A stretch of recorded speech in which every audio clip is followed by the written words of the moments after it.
best way to understand destructuring is to relate it to the symmetry in object literals and array literals. So let's start there. I've got some code up on the screen here under O1-literals. I want you to rewrite this code here using object literals instead.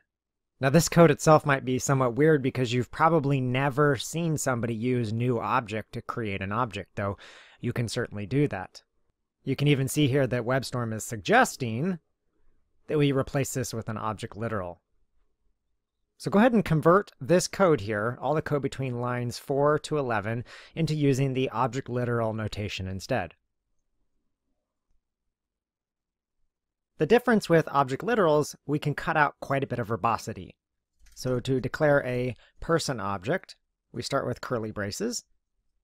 And then if we want a first name property, we just assign the first variable to that. Same with last name. And the same thing with favorite color. And then the address is interesting because this is a sub-object, so we can start another object literal nested inside, and we can create the appropriate properties here. And of course, there are some other benefits to this approach aside from less typing. So aside from the fact that we don't have to type out person dot every time, and then dot address dot every time we want to go into this nested object, with this approach we get some nice indentation, some white space to give us a clue about the structure of this object. Now while I'm on the subject of object literals, why don't we talk about a few of the improvements we've seen to object literals in ES6. Have you ever wished that you didn't have to type this duplication out, that you could somehow just use first and be done with it, and likewise with last? Well, it turns out in ES6, if we have a property on an object, first here, that's the same name as a variable that we want to initialize it from, we don't need the redundancy.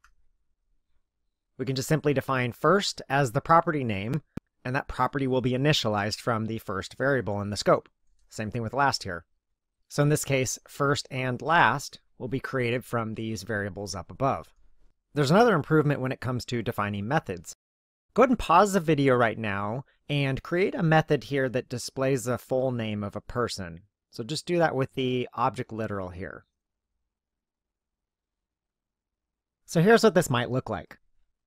Here is a full name method on the person object that we created, and it just simply prints out the first and last name. If we want to see this in action, let's rename this to person2, and we can just go ahead and log out person2 here, and we can call full name. We can run this page in the browser, pop open the DevTools, and you can see the name there. So there's another improvement when it comes to defining methods with an object literal. And if you focus on the ceremonial part of all of this, the colon and the function are pretty much useless information here. And in ES6, we can go ahead and get rid of that. This is shorthand for a method definition.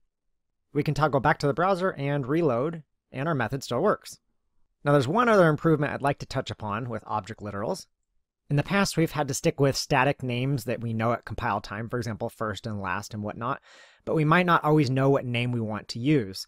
Let's say we have some property on here for a pet, and if it's a dog, we want to use dog for the name. If it's a cat, we want to use cat for the name. And then we want to set some attributes about that pet. For example, the name of the pet.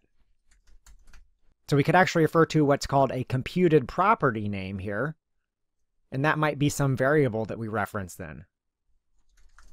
And in this case, if this person has a cat because they select that from some form in the system, then cat would be used. If they have dog, then dog would be used.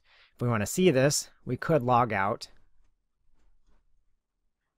the entire person object, reload the browser, and you can see here, in this case, since our pet variable had cat in it, cat was used as the computed property name, and so we now have a cat property on our person object. And if I drill into that, you can see the name subproperty. So those are some of the improvements to object literals. Next, let's take a look quickly at array literals, and then we'll see how literals relate to destructuring.